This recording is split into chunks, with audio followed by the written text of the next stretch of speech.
Hello friends. दोस्तों, हमारा आज का जो क्लास है उसमें हमने हिंदी व्याकरण से लिया हुआ है। और जैसा कि आप देख पा रहे हैं यहाँ पे संज्ञा यानी कि नाउन। गाइस, इस चैप्टर को हम लोग क्लास 4-5 से ही पढ़ना शुरू कर देते हैं। और ये हम लोग जब तक अपना पढ़ाई स्टार्ट रखते हैं, जारी रखते हैं, तब तक ये पूछा जाता है। इसमें कोई नयापन नहीं है।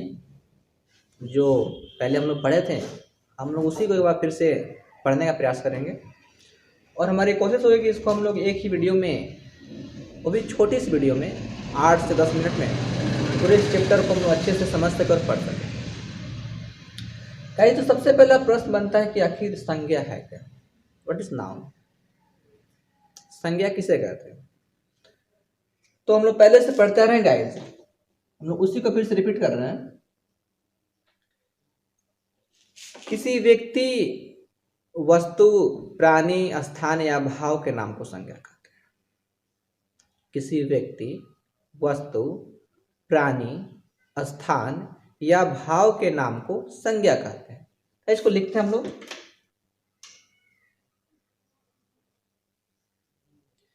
किसी व्यक्ति, वस्तु, स्थान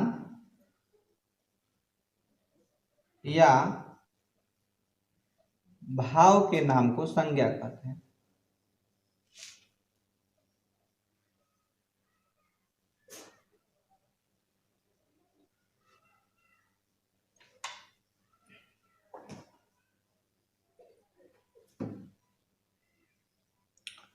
किसी व्यक्ति, वस्तु, स्थान या भाव के नाम को संज्ञा कहते हैं।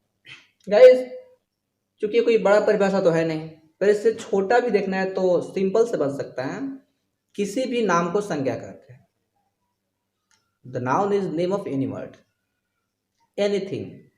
किसी भी वस्तु के, किसी भी चीज के, दुनिया के किसी भी नाम को आप संज्ञा कह सकते हैं। अर्थात कुल मिलाकर हो सकता है नाम इक्वल संज्ञा।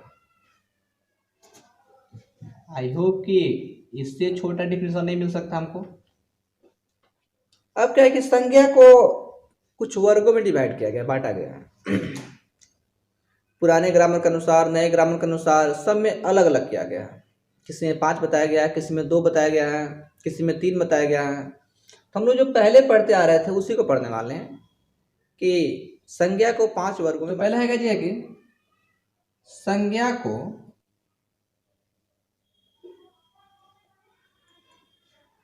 क्वेश्चन बन सकता है कि संज्ञा को कितने वर्गों में बांटा गया है। तो हम यहाँ पे प्रश्न नहीं लिख रहे हैं। संज्ञा को 5 वर्गों में बांटा गया है। 5 वर्गों में बांटा गया है।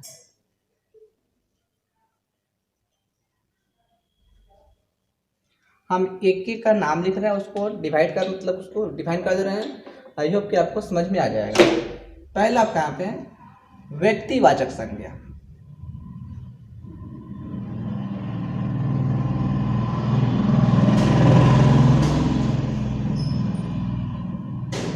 तो व्यक्तिवाचक संज्ञा, अब देखिए क्या आएगा इस।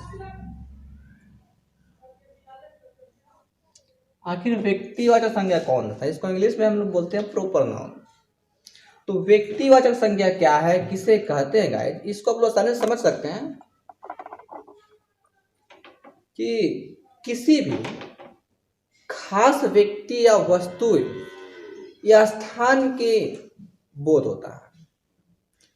कुल मिलाकर कह सकते हैं कि संज्ञा का वह रूप या वह शब्द जिससे किसी खास व्यक्ति या वस्तु का बोध हो, उससे हम व्यक्तिवाचक संज्ञा कहते हैं। या फिर जिस संज्ञा से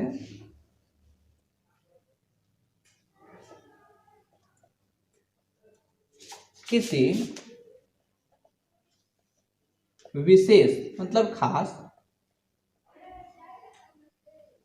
व्यक्ति, वस्तु या स्थान का बोध हो। उसे व्यक्तिवाचक संज्ञा कहते हैं।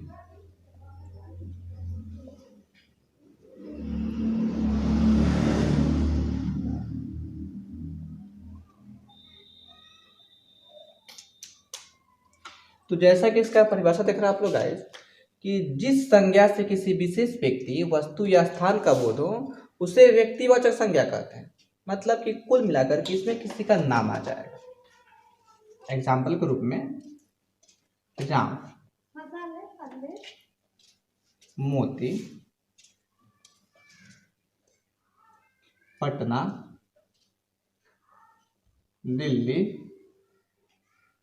इससे क्या है, किसी खास स्थान, व्यक्ति, जगह का बोध हो सकता है। मान लीजिए हम बोल रहे हैं राम, तो राम कहने से किसी एक राम नाम के लड़का का बोध हो रहा है। पटना, तो पटना कहने से, ऐसे तो बहुत सारे शहर है, बहुत सारे टाउन है, लेकिन पटना कहने से किसी एक पटना नाम के स्थान का, शहर का बोध हो रहा है। तो अगर नाम आ जाएगा उससे हम लोग व्यक्तिवाचक संज्ञा के अंतर्गत रखने वाले हैं। दो में आ जाइए, जातिवाचक संज्ञा। ये क्या है गाइस, तो ध्यान रखिएगा, इसी किस्म ग्रुप का बोध हो जाएगा। मतलब कि जिस संज्ञा से पूरे जाति का बोध होता है, यानी कि जिस संज्ञा से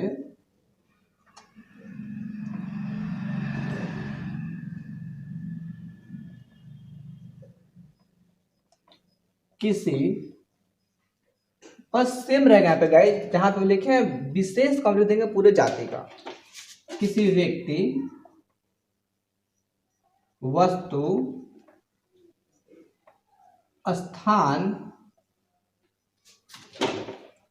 के जाति का बोध हो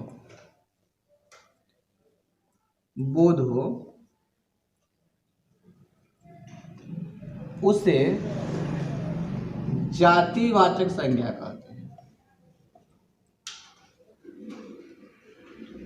इसको समझिए आप। इसमें क्या था कि किसी खास व्यक्ति, वस्तु या स्थान का बोध हो रहा था, उसमें नाम आ रहा था। यहाँ पे जब भी मतलब किसी को कॉल कर रहे हैं, मान लीजिए राम, पटना, दिल्ली, कोई भी जगह का नाम, तो उसमें एक का ही बोध होगा। परंतु इसमें क्या होगा कि राम न कह करके यहाँ पे कहा जाएगा लड़का, यहाँ पे पूरे लड़के जाति का बोध हो जाएगा। यहाँ पे मोती, मान लीजिए मोती किसी कुत्ते का नाम, हम मोती न करके कह रहे हैं कुत्ता, तो कुत्ता कहने से पूरे कुत्ते प्रवृत्ति के जानवर का बोध होगा। पटना, पटना न कह के हम बोल रहे हैं शहर, यहाँ पे पटना के साथ यहाँ पे केवल एक जगह का बोध हो रहा था, यहाँ पे शहर कहने से पूरे शहर का बोध होगा। यहाँ पे क्या हो रहा है कि गाइस, जातिवाचक में पूरे जाति का बोध होगा और व्यक्तिवाचक में किसी खास व्यक्ति या वस्तु का बोध होगा। गाइस अगला देखिए इसका भाववाचक संज्ञा। भाववाचक संज्ञा इसमें क्या है गाइस कि इस संज्ञा को हम देख नहीं सकते हैं, छू नहीं सकते हैं, केवल इसको फील कर सकते हैं, अनुभव कर सकते हैं। तो जिस संज्ञा को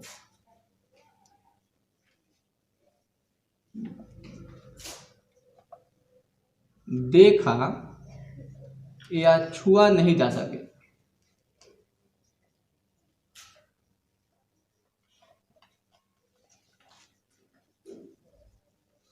बल्कि केवल अनुभव किया जा सके,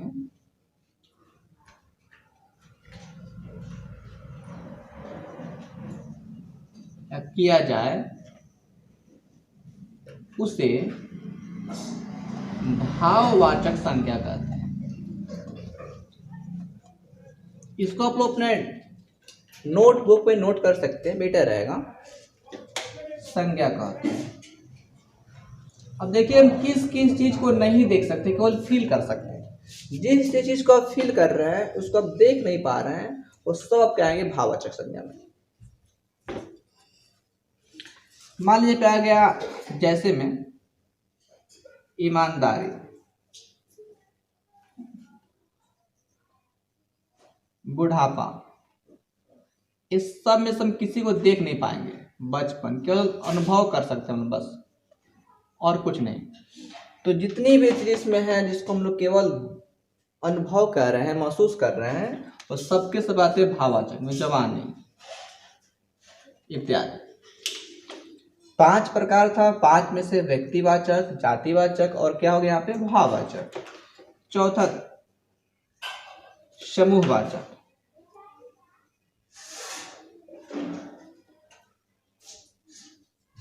अब क्या है गाइस, जिस संज्ञा से पूरे समूह का बोध होगा उसे हम समूहवाचक संज्ञा कहेंगे। तो जिस संज्ञा से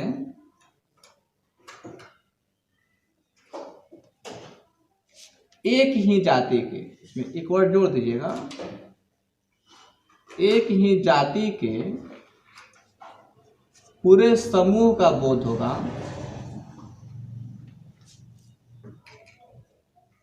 बोध हो, उसे समूहवाचक संज्ञा कहते हैं।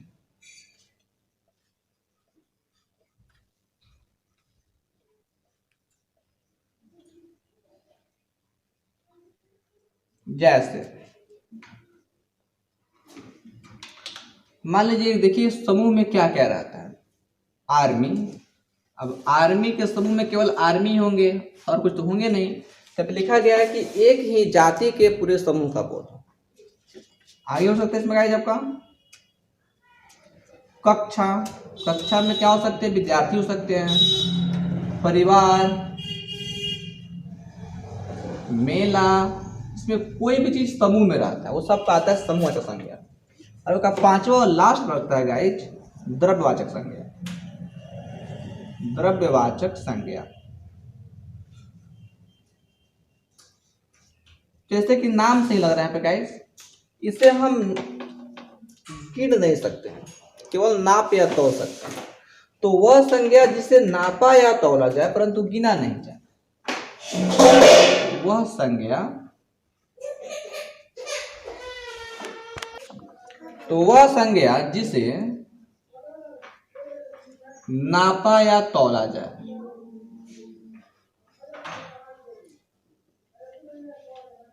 परंतु गिना नहीं जाए। अब इससे परिभाषा से स्पष्ट हो गया, नहीं जाए, उसे द्रव्यवाचक संज्ञा कहते हैं।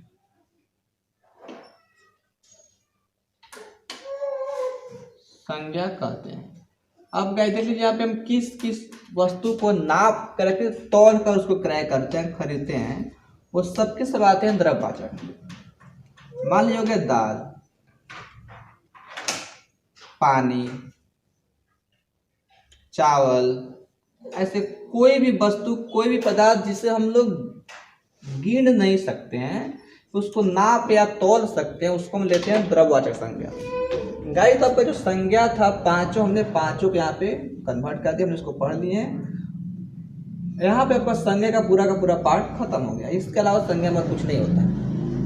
अकॉर्डिंग टू न्यू ग्रामर उसमें क्या किया गया है कि संज्ञा को 3 भाग में बांटा गया। पहला व्यक्तिवाचक, दूसरा है गणनीय संज्ञा। तो गणनीय में क्या किया गया है, जातिवाचक को और समूहवाचक मिला दिया गया है। और तीसरा है अगणनीय संज्ञा, उसमें क्या किया गया, भाववाचक को और द्रव्यवाचक मिला दिया गया। बाकी सब सेम है। तो नए व्याकरण के अनुसार, नए ग्रामर के अनुसार संज्ञा को 3 वर्गों में बांटा गया है। व्यक्तिवाचक संज्ञा, गणनीय संज्ञा और अगणनीय संज्ञा।